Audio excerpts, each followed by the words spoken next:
अब बात छत्तीसगढ़ की। छत्तीसगढ़ में आदिवासी आरक्षण अब सियासी मुद्दा बन चुका है। पक्ष विपक्ष में सवालों की बौछार हो रही है।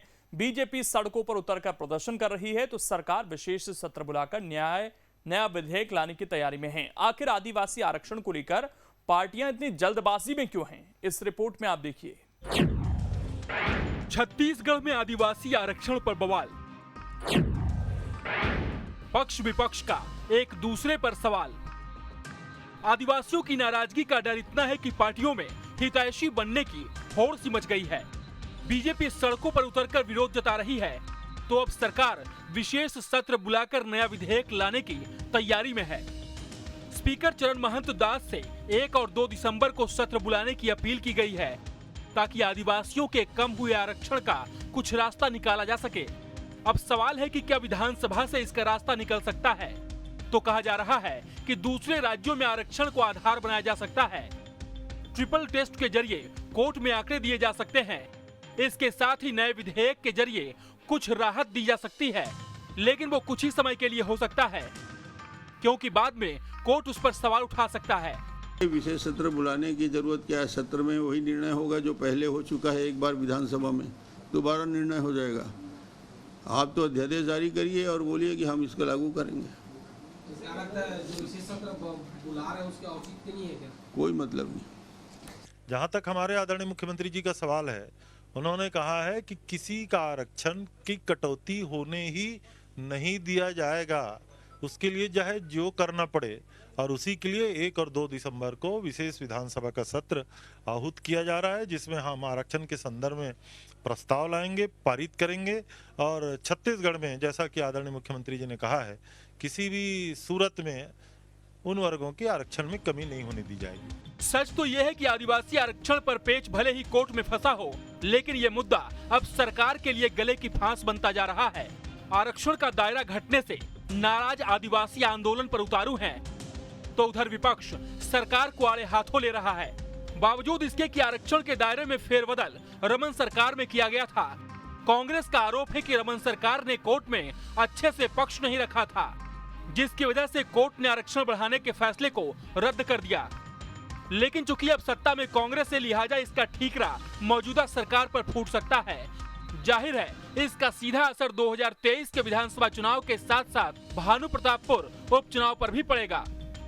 शायद इसीलिए अब सरकार विधानसभा का विशेष सत्र बुलाकर रास्ता निकालने में जुटी है। अब सवाल है कि आखिर आदिवासी आरक्षण पर बवाल क्यों हो रहा है?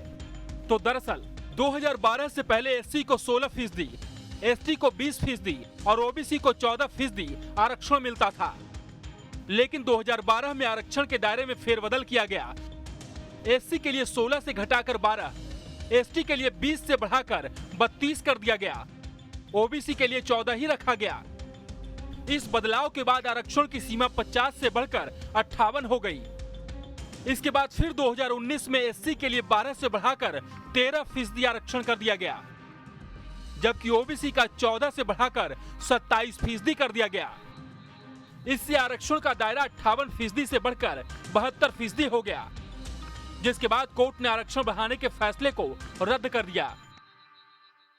इसके बाद एसटी का आरक्षण 32% से घटकर 20% हो गया, यानी आदिवासियों का आरक्षण 12% घट गया। तो कुल मिलाकर के राजनीति यही है कि जो आदिवासियों का विश्वास जिसके पर होगा वही छत्तीसगढ़ में राज करेगा। बस्तर को चाबी कहा जाता है, सत्ता की चाबी कहा जाता है, तो उसको नजर को देखें यदि तो यहाँ से 32% को लेकर जो बात आ रही, कांग्रेस और भाजपा दोनों ही कह रहे हैं कि हम 32% आरक्षण के समर्थन में हैं।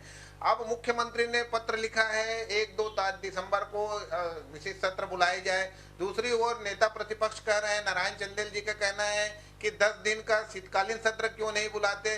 फिर जब सत्र बुला रहे हैं तो अधिकारियों की टीम क्यों गठित की गई है जो अध्ययन दल जाने वाली।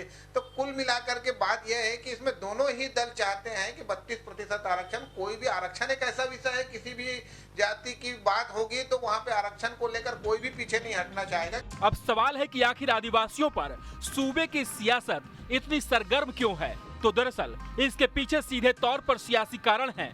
प्रदेश में आदिवासियों की आबादी करीब 32% है। इनमें करीब 42 जातियां शामिल हैं। बस्तर, सरगुजा, रायगढ़ में ज्यादा प्रभाव है। दूसरे इलाकों में भी आबादी 10% से कम नहीं है। 90 में से 29 सीटें आदिवासियों के लिए रिजर्व है। 2008 में 29 में से बीजेपी को 19 सीटें मिली थी। फिर 2013 में कांग्रेस को 18, बीजेपी को 11 सीटें मिली थी। 2018 में कांग्रेस को 27 और बीजेपी को 2 सीटें मिली थी। मतलब ये कि आदिवासियों ने जैसे ही बीजेपी का साथ छोड़ा, सत्ता हाथ से चली गई। और जब जब आदिवासी जिसके साथ रहे, सत्ता उसी के पास रही। ये दोनों ही कारण हैं जिसकी वजह से सियासी दलों की चिंताएं बढ़ी हुई है। छत्तीसगढ़ में आदिवासी आरक्षण के मामले ने तूल पकड़ लिया है, क्योंकि इस पर सियासत थमती हुई दिखाई नहीं दे रही है। भारतीय जनता पार्टी ने प्रादेशिक चक्का जाम आंदोलन करके संकेत दे दिए हैं कि वो इस विषय को हल्के में नहीं छोड़ेंगे। वहीं दूसरी तरफ छत्तीसगढ़ सरकार ने विधानसभा का विशेष सत्र बुलाकर आदिवासी वर्ग को संतुष्ट करने की कोशिश के लिए एक कदम बढ़ा दिया है। अब देखने लायक होगा कि विधानसभा के विशेष सत्र में आरक्षण विषय पर आदिवासियों को कैसे और कितना संतुष्ट किया जा सकेगा। बहरहाल इसका क्या असर 2023 के विधानसभा चुनाव में देखने को मिलेगा, ये भी दिलचस्प रहेगा। वीडियो जर्नलिस्ट प्रमोद देवांगन के साथ अंकुश शर्मा, न्यूज स्टेट मध्य प्रदेश, छत्तीसगढ़। अब इसमें खबर तो यह है कि उपचुनाव और 2023 की चिंता ज्यादा है। अगर रास्ता नहीं निकला तो नाराजगी भारी पड़ेगी। बस्तर और सरगुजा संभाग में आदिवासी ही किंग मेकर हैं। और अब आखिर में आपको मध्य प्रदेश छत्तीसगढ़ की वो जानकारी देते हैं जिसके बारे में शायद कम ही लोग जानते हैं। मध्य प्रदेश में पहला विधानसभा चुनाव 1957 में हुआ था। तब दोहरे प्रतिनिधि का प्रावधान था। पहले चुनाव में विधानसभा की 218 सीटें थीं और उन 218 में से 69 सीटों पर 2-2 विधायक चुने गए थे।